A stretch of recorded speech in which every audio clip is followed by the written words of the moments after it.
Hey everyone, welcome to my channel. Riddle here, or welcome back if you're a subscriber. I really appreciate it. So I have been trapped because it's winter time, a lot of rain. We also had some construction going on in the house.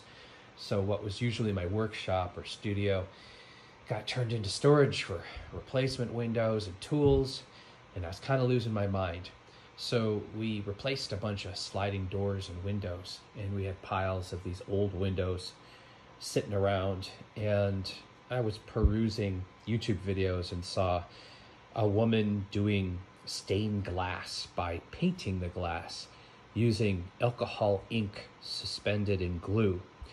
I thought to myself, why not? I could drag a big window in and clean it up and buy some ink and some glue and see what happened. So the theme of this painting is the elementals. This image of the person here that people would think was Satan.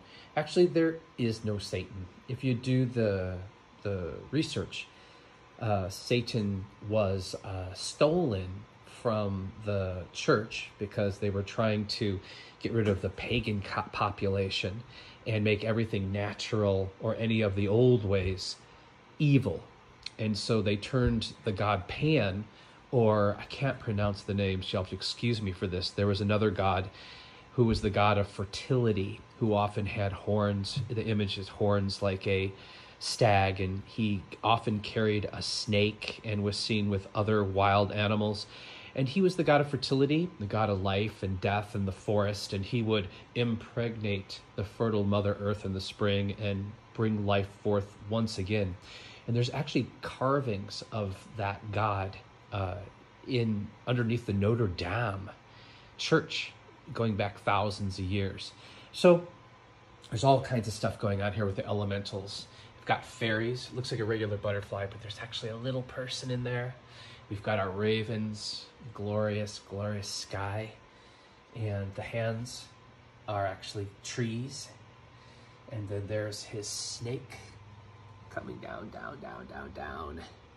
And then this is, we live in Northern California, and as you know, we had a lot of fires last year.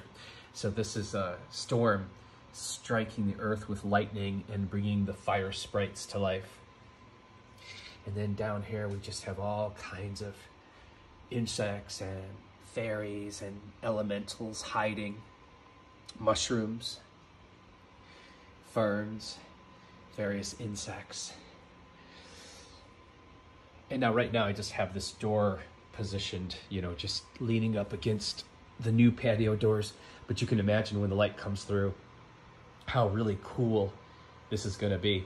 And again, this is my first one, so I know it's no great masterpiece, but it was a lot of fun to make and learn.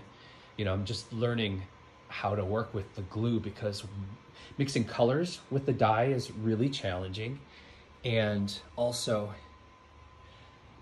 working with the glue as a paint, because it you can't. I'm used to doing detail and fine lines, and trying to get detail and fine lines with glue and a paintbrush is super tricky, super tricky. And I've worked in ceramics where the glaze or the paint is also really thick and precarious, and this made the glazing of ceramics seem easy. Okay, well, that's it. Thanks for coming to my channel. If you have any questions about this medium and would like to try it, I will list the ingredients. I went to eBay and to Amazon. I found that the ink was cheaper on Amazon, and it got here fast. And the clear Elmer's glue was cheaper on eBay. And then I bought bottles and syringes, because you can put the glue, it's not easy to do, but you put the glue in a small squeeze bottle and with the dye, and you can actually draw with that if you're really, really careful.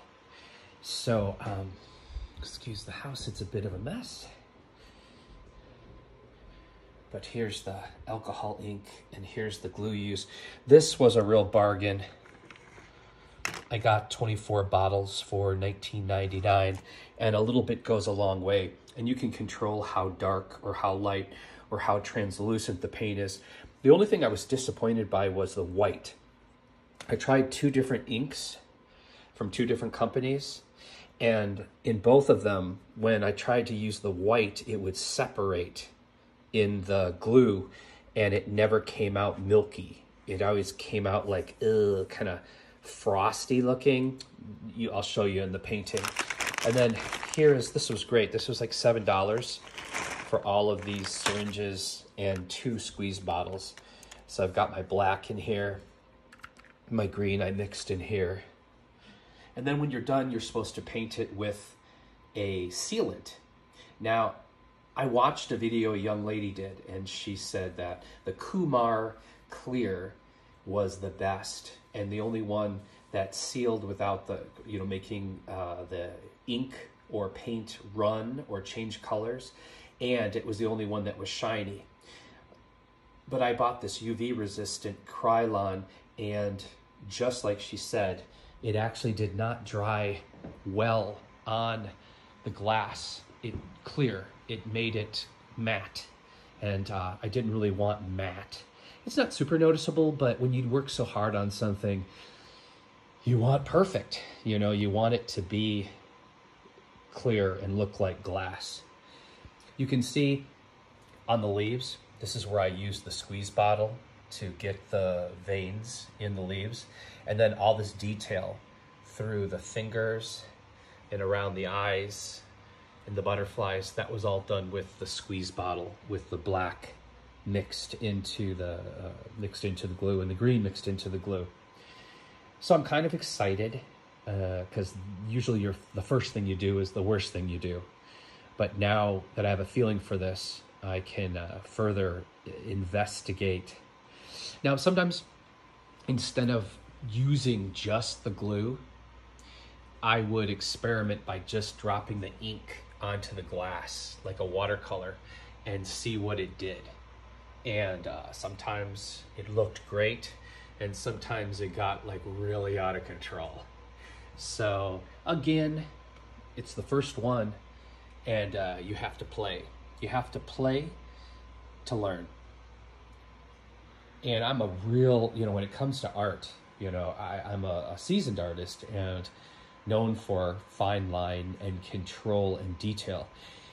So this was really kind of a fun exercise for me to make bad art, or imperfect art, I should say. You shouldn't judge it good or bad, but it's also important when you're an artist to recognize when something is not a masterpiece and you're just starting to learn, and allow yourself to make mistakes. My old mentor, Barney Brown, amazing man, lived to be in his 90s and painted till the day he died. He would call that art by mistake, but he would never call it bad art. Okay, well, thanks for checking out my video. I hope this inspires you. Inspiration is a great thing and can get us through any of life's real problems or traumas. Please leave your comments below. I'm actually really responsible with returning and responding to comments, and I love to share. So take care of yourselves and take care of each other, because I believe how we treat each other on the streets is our ultimate reality.